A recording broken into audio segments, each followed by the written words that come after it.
चांगल्या क्वालिटीचं शिवून देऊ असं तुम्ही ट्वीट केलं. एका गुजरातच्या ठिकाणी कंत्राट दिले आणि क्वालिटीचं कापड जे आहे ते वापरले गेले. काय तुमचं म्हणणं आहे काय?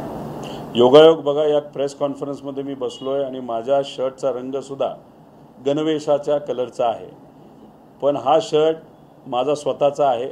मुख्यमंत्र्यांनी अजूनसुद्धा मला गणवेश दिलेला नाही.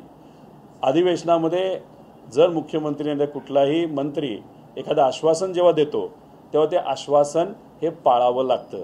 आमदाराला दिलेलं आश्वासन मुख्यमंत्र्याला पाळता आलं नाही, तर सामान्य गरिबांच्या मुलामुलींना जो गणवेश दिला गेला, जो द्यायला पाहिजे होता, तो अजून दिला गेला नाही. म्हणजे ते सुद्धा आश्वासन त्यांनी पाळलेलं नाही. म्हणजे गरिबांची थट्टा कुठेतरी केली जाते. जे काही कपडे जर तुम्ही बघितले तर एखाद फोटो जो मी ट्विट केला होता आणि दानवे साहेबांनी सुद्धा ट्विट केला होता, त्याच्यात म्हणजे कपड्याची ज्या पद्धतीने सिलाई व्हायला पाहिजे ती सुद्धा नीट झालेली नाही.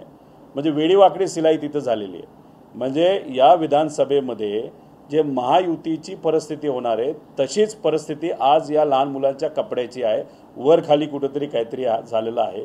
मी जेव्हा तालुक्यात फिरतो, बाहेर फिरतो, लोकांशी बोलतो, साईज योग्य पद्धतीचे नाहीत, क्वालिटी नीट नाही.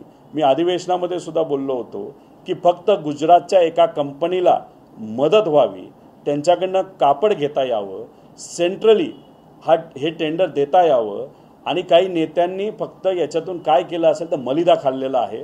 त्यामुळे मलिदा खाल्ल्यासाठी गरिबाच्या मुलामुलींना अजूनपर्यंत ड्रेसपासून वंचित ठेवले आणि जे ड्रेस मिळाले ते अतिशय खराब क्वालिटीचे मिळालेले आहेत आणि फार चुकीच्या पद्धतीने सिलाई केलेले ते मिळालेले आहेत.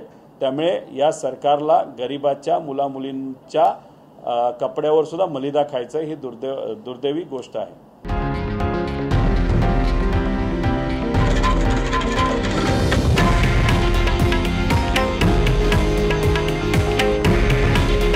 हे आहे देशातील नंबर 1 न्यूज नेटवर्क आणि आपण पाहत आहात TV9 मराठी.